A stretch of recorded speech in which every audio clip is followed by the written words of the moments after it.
இந்த அரசை பொறுத்தளவிலே மக்களுடைய நலன்தான் முக்கியம். முதலமைச்சரே சொல்லியிருக்கார், எல்லோருக்கும் எல்லாம் என்ற வகையிலே இந்த அரசு செயல்பட்டுக் கொண்டிருக்கிறது என்பதை இந்த நேரத்தில் தெரிவித்துக் கொண்டு, அமுதம் அங்காடிகள் 19 அமுதம் மக்கள் அங்காடிகளும் 61 அமுதம் அங்காடிகளும் தற்போது செயல்பட்டு வருகின்றன.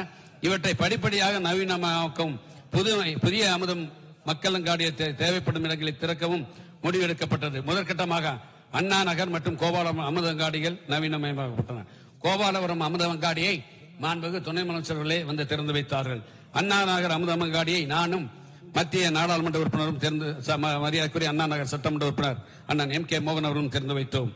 அதனுடைய பொருள், தரம், சரியான விலை, உங்களின் தேர்வு என்ற அடிப்படையிலே அந்த அங்காடியில் ஒரு குடும்பத்திற்கு ஒரு மாதத்திற்கு தேவையான பொருட்கள் வாங்கினால் மாதம் 1000 முதல் 1500 ரூபாய் சேமிப்பு ஏற்படுகிறது என்று அந்த மக்களே சொல்கிறார்கள்.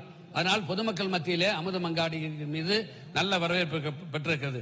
புதுப்பிக்கப்பட்ட சேவையின் தரம் அதிகரித்ததால் அந்த 2 அமுதம் அங்காடியில் கடந்த காலத்தில் விற்பனையானதை விட 10 மடங்கு விற்பனை இன்றைக்கு அதிகரித்துள்ளது என்பதை இந்த நேரத்தில் தெரிவித்துக் கொள்கிறேன்.